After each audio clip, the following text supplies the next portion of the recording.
countries making a new commitment on border enforcement in order to head off Trump's promised tariffs. Now, these tariffs are now paused for those countries for 30 days.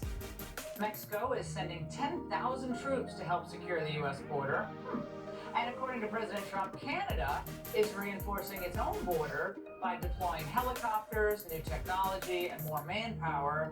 They're also appointing a fentanyl czar. And soon the president is expected to have a conversation with China's President Xi Jinping. We'll have some good meetings with China. We have meetings planned, and we'll see what happens. But that was just an opening salvo. If we can't make a deal with China, then the tariffs will be very, very substantial.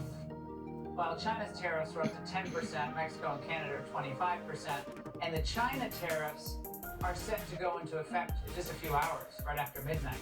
Joining us now is Patrick Bet-David, founder of Valuetainment. Patrick, great to have you on.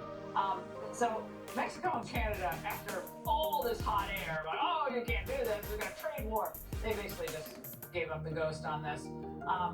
But Panama did the same and promised not to renew a deal that it had with China. How significant are we seeing these moves early on from Trump to exercise U.S. leverage? What a difference a few months make. I mean, that's what leadership is all about. When you think about Canada and Mexico, there's a number that nobody's really talking about.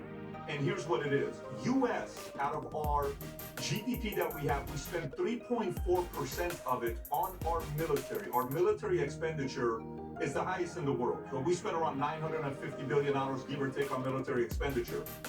Mexico is the lowest in the world, 0.7% of their GDP, which is only $12 billion a year. And Canada is only 1.3%, which is around $27 billion.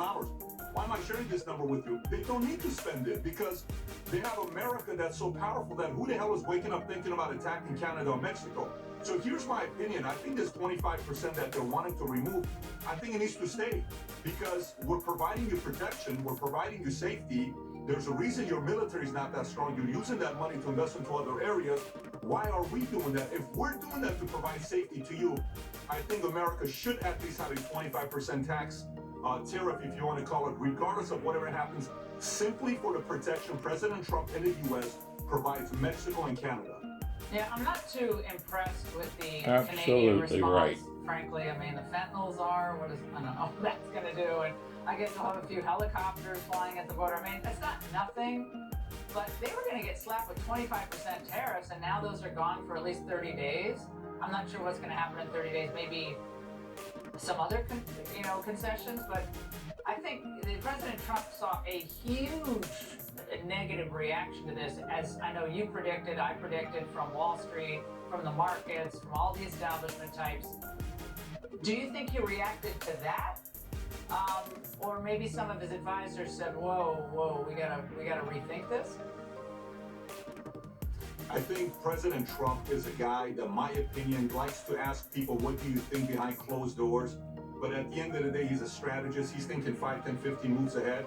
And he knows he has the leverage card. He's going to be pushing his weight around, and he ought to be, because it's about time somebody on America negotiated on our behalf in ways where we're not being taken advantage of. I love the fact that within a 7 days, 5 days, Colombia came out talking as if they're tough at 3:40 a.m. in the morning. He's sending a tweet. Who knows if he was drunk or not?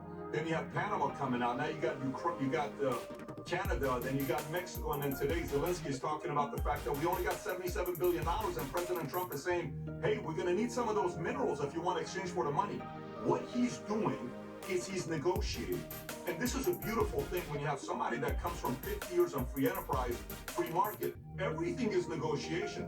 For decades, it's been all about politicians and folks who have not been in business for too much, and maybe not negotiating at the highest level. We've been giving things away.